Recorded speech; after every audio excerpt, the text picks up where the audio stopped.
And welcome back to Game Escape, here today with an essay-length project. I haven't done one of these in quite some time, and I wanted to come on and talk about a movie that is going to be released on Blu-Ray for the first time fairly soon, not exactly sure when.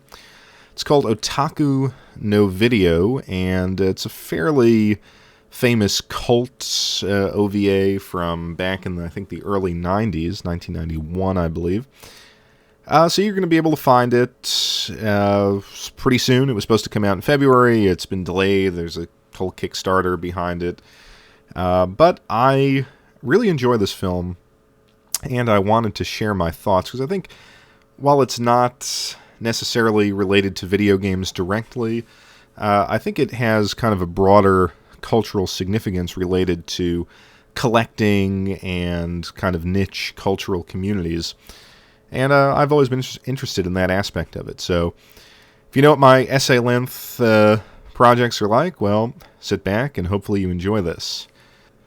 In very rare instances does a cultural product both reflect on the medium in which it is embedded and, through the insights gained as a result of this self-reflection, act as a harbinger for future cultural practice. Gainax's 1991 anime series/documentary, Otaku No Video, is one such rare project. A two-part anime OVA interspersed with documentary footage, Otaku No Video is at first blush a loosely historical account of Studio Gainax's rise to prominence in the Japanese anime subculture of the late 80s. Famously, however, the documentary clips presented the Japanese otaku, a member of the country's hyperfan community, in a disturbingly negative light, depicting them as a group of socially isolated, sexually frustrated, and obsessively focused collectors and tinkerers pursuing their passion for niche hobbies on the very edges of society. This is in stark contrast to the endearing, goofy, and at times soulful depiction of the main characters Kubo and Tanaka and their ragtag bunch of hobbyists seeking to corner the market on obsessive fandom. This thematic juxtaposition is accompanied by a jolting aesthetic juxtaposition between Gainax's characteristically bright, colorful, and well-drawn animation and the grainy, amateurish documentary footage, which in many cases looks like it was produced by a small-scale 80s adult film studio. This dissonance has, over the years, produced equally divergent readings of the film. It is either seen as an excoriating mockumentary produced by people who have lived the dark side of extreme fandom, or as a fun, bombastic film about hyperfans triumphing against the odds to live their geekiest dreams. In the 25 years since the film's initial release, however, both readings seem too reductive and are cause to reconsider its cultural legacy. Indeed, 25 years of perspective positions the film not as a quirky outlier on the landscape of global geekdom, but rather as a founding cultural document that explores what it means to be a fan of anything in post-industrial society. Before pursuing this argument, however, I have a few cultural clarifications that I need to make. As mentioned, the film loosely follows the experiences of the founders of Studio Gainax, a Japanese animation studio started by fans, which went on to produce the extremely popular and profitable Neon Genesis Evangelion TV series. The founders of this studio began their business by organizing conventions that catered to Japanese fans of anime, manga, and science fiction before creating a series of popular short animations to show at these conventions, and these are the famous Daikon animations that you can find on YouTube. During this time, they also opened up a physical hobby shop from which they sold model kits and other niche products to anime-obsessed collectors. Buoyed by their overwhelmingly positive response, to these early contributions to the subculture, they began producing anime from a fan perspective, contributing to the birth of the fan service work, which is in my opinion anyway, a highly referential, intertextual product that caters first and foremost to the whims and desires of fans, often at the expense of preserving a unified, coherent artistic vision. Unlike other studios, however, Gainax was able to blend fan-driven creative imperatives into aesthetically and thematically interesting projects, such as their Gunbuster OVA series, which somehow managed to combine hardcore space science fiction centered on Einstein's theory of time dilation with voyeuristic erotica, and of course the chronically underappreciated Wings of Oniamis, or Royal Space Force as it's sometimes called, which is a film that very seriously probed the connections between religious belief and technological innovation before Gainax settled into the Evangelion series, which itself, through kind of broad distribution and heavy merchandising, made the company exceedingly profitable. Along the way, the founders encountered the ups and downs of Japan's various obsessive subcultures, as well as a variety of swings in their own business fortunes, from which the narrative framework of Otaku No Video kind of draws its inspiration. Even though, as I'm sure many fans of the studio will point out, Otaku No Video was released prior to the group's largest commercial successes. The term otaku, which I've been using interchangeably with hyperfan, has a slightly more complex background. It is a Japanese second-person honorific pronoun which is chosen when the speaker is unsure of an interlocutor's social standing relative to his or her own. In doing so, it denotes a polite uncertainty and distance between the speakers in the absence of more specific information on social relationships and hierarchies. Its use as a cultural pejorative is typically attributed either to humorist Motoko Arai, who is claimed to have used the term beginning in the early 80s to describe the emergence of Japanese hyperfans, or to the case of I'm going to get this wrong, Tutsumo Miyazaki, who was dubbed the Otaku Murderer after an investigation into his seemingly random killing of 4 young girls in 1989, revealed that he was an obsessive collector of over 5,000 videotapes of anime and slasher films, and somewhere between these poles of mockery and abhorrence, the term became an acceptable label for a generation of young men and women with obsessive interests and hobbies, a phenomenon explored in detail by German sociologist Volker Grasmuck, from whom I paraphrase the grammatical explanation of the term otaku. He did this in 2 insightful, if now slightly dated, essays. One is entitled Einsam, aber nicht allein, Alone, Lonely but not alone, and Eine Lebensform der Zukunft, der Otaku, a future form of living, ? The otaku. Grasmuck describes the otaku as a reserved being who pursues an interest with the fervent hope of exploring it fully and mastering it completely, willing all too readily to pay the price for ignoring everything else in life during this pursuit. Otakuism, for Grasmuck, is therefore a compensatory mechanism for dealing with the ever multiple and increasing demands on one's time and attention in modern society. Whereas most people who are integrated into the economic mainstream will attempt to divide their attention amongst contemporary topics and multitask to stay productive,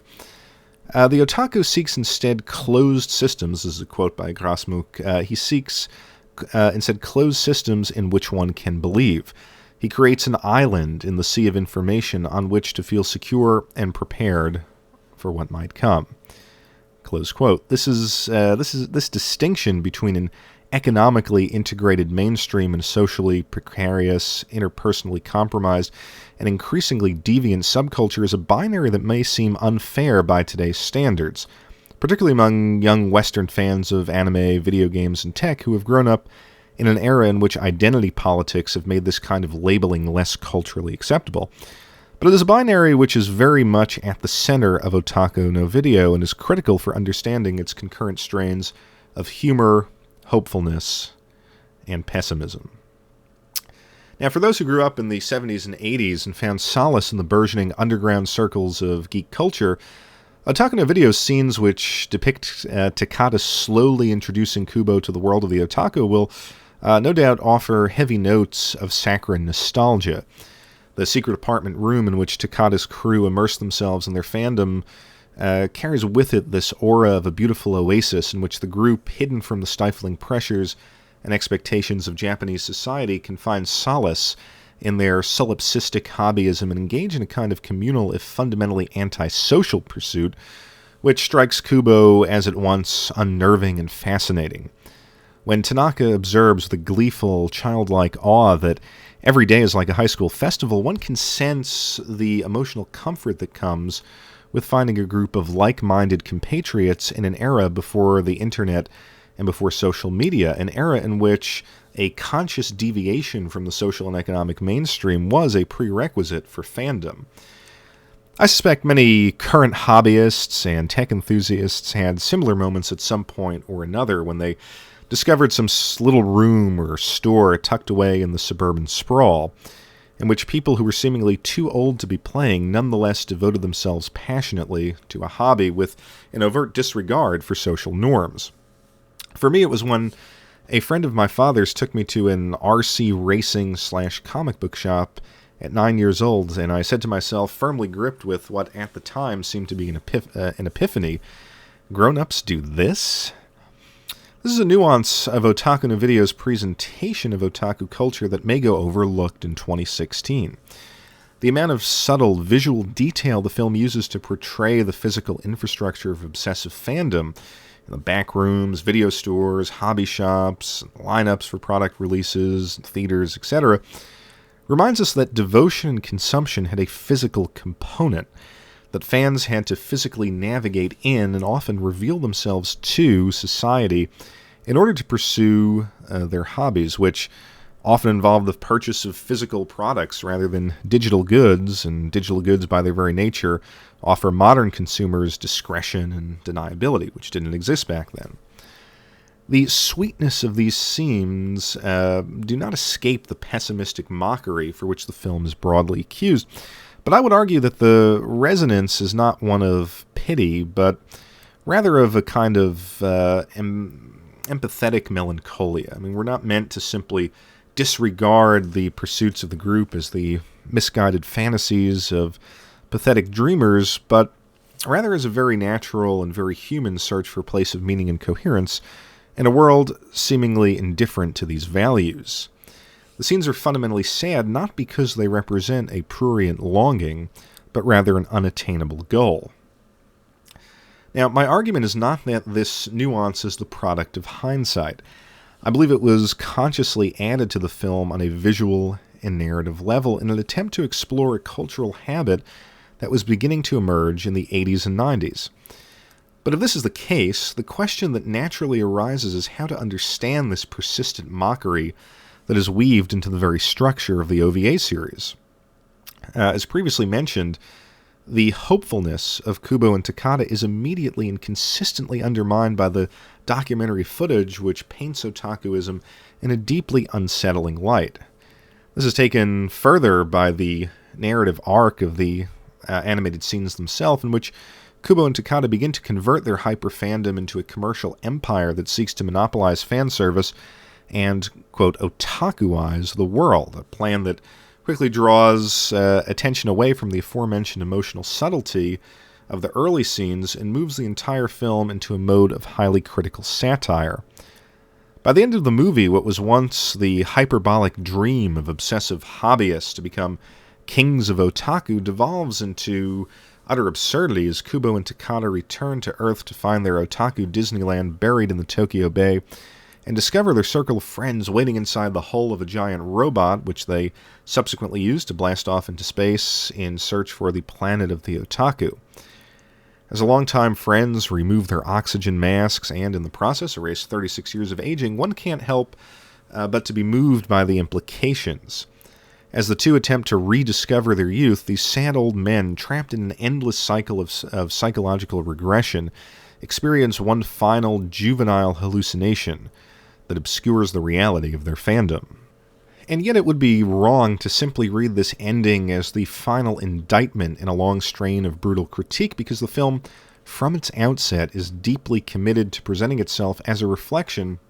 on its medium and its cultural legacy, and is therefore always moving between bombastic fantasy and splenetic mockery.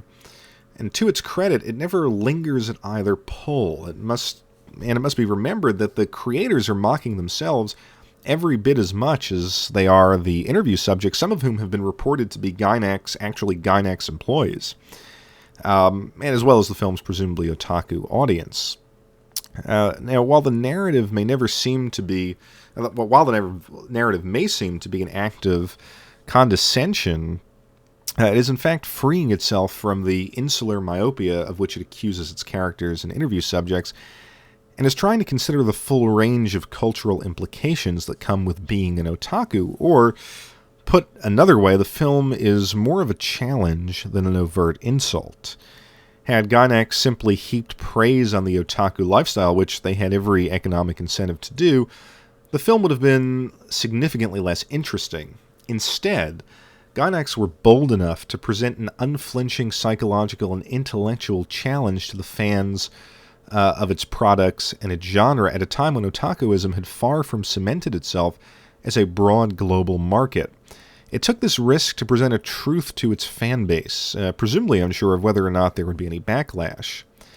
And this truth, like all cinematic visions of truth, is complex, and it can't be exhausted by the simple binary of praise and mockery. It forces us to consider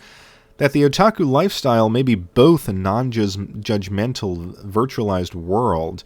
in which people can escape from the economic and social imperatives of broader society, while at the same time being a psychologically regressive form of hyperconsumption that, pursued to its fullest extent, is fundamentally isolating and empty. The fact that this deeply insightful provocation came about not as a retrospective appraisal, but as an astute cultural diagnosis during the ascendancy of otakuism as a global phenomenon, makes Otaku No Video all the more iconic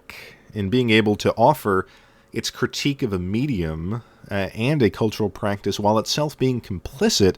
in the evolution of both. Otaku No Video actually shares an affinity with La Dolce Vita, a 1960 cinematic masterpiece by Italian director Federico Fellini. Now, while cinema purists will balk at the comparison, both films are fundamentally engaged in the same project. Like Otaku No Video, La Dolce Vita is deeply committed to deconstructing its medium and the culture surrounding it during, or perhaps immediately after, depending on your historical perspective, the golden age of cinema. Fellini presents us with a grand, glamorous cinematic vision on the silver screen, while at every turn foregrounding the fundamental emptiness of the Hollywood cult of personality and the emergent entertainment industry in which it was entangled. The film presents us with a brilliant challenge to our perhaps uncritical love of cinema and celebrity, while at the same time being an example of unparalleled formal execution and seducing us with two of cinema's most absorbing on-screen personalities, Marcello Mastroianni and Anita Ekberg. And yet, with every step that Mastroianni's character takes through Rome's sweet life, a world populated again and again with beautiful cinematic images meant to evoke a sense of fulfillment, and the famous Trevi Fountain scene here is a prime example, we're constantly confronted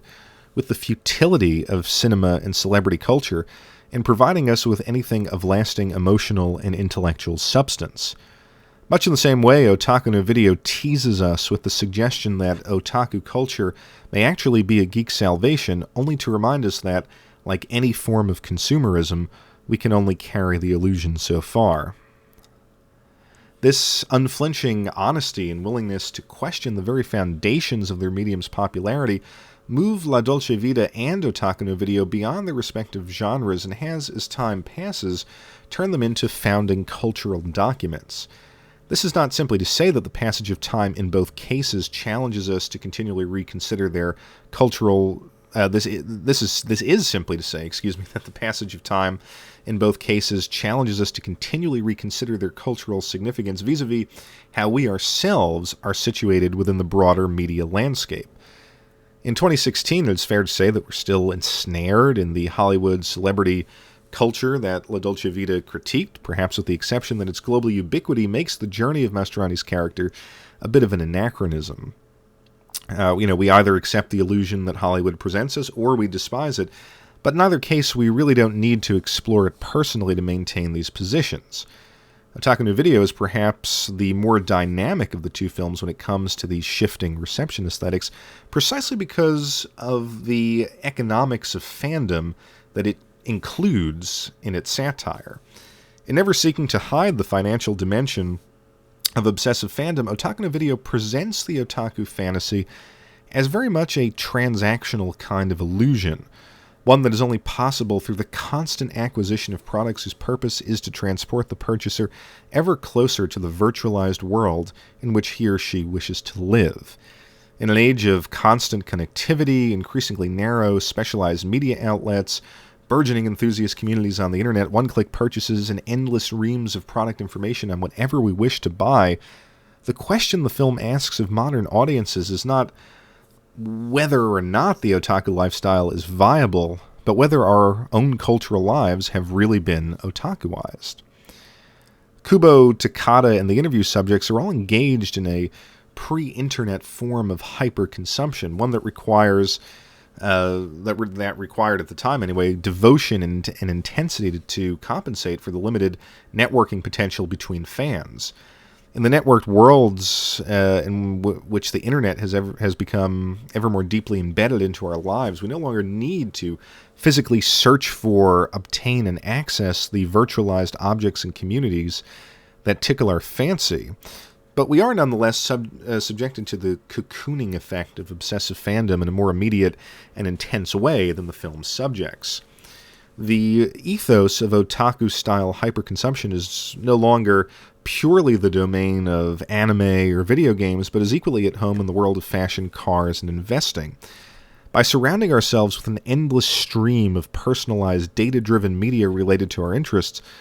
we are enabled and encouraged to recede ever further into a self-curated, virtualized spectacle from which there is never a need to disconnect. Traditional consumerism kind of beckoned us to buy products to make our real lives better, easier, or more fun. Obsessive hyperconsumption gives us the means to create a second virtualized world in which to forget our real lives for ever-increasing stretches of time, assuming, of course, that we have the resources to continually click the pay button. With the traditional demarcation between the real social and economic mainstream and the world of the otaku that Otaku No Video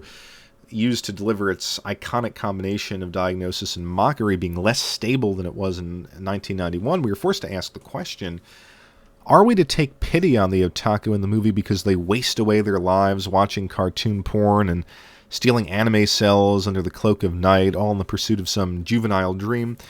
Or do we pity them because they consume their media alone in shitty apartments, disconnected from the economic mainstream in an era before conspicuous consumption became a desired social practice? At the very least, the passage of time has problematized our relationship to these characters and people. As a culture, we are perhaps too cynical to appreciate the beautiful childlike simplicity of Kubo and Takada's early engagement with otakuism, but are also too deeply entangled in hyperconsumption to fully renounce it as a practice. The dissonance of the film is therefore no longer exclusively the dissonance created by the formal juxtaposition of the animated and documentary sequences, but rather the dissonance created by our own ambiguity towards the emptiness of the virtual worlds we now increasingly inhabit. Society has become aware at some level that obsessive consumption is not the site of human fulfillment, even though it provides an increasingly desirable palliative function that makes living life in a deteriorating civic and economic world tolerable. At the same time, it seems culturally and technologically unlikely that we will disconnect from the machine's networks that make our personalized digital cocoons ever easier to slip into.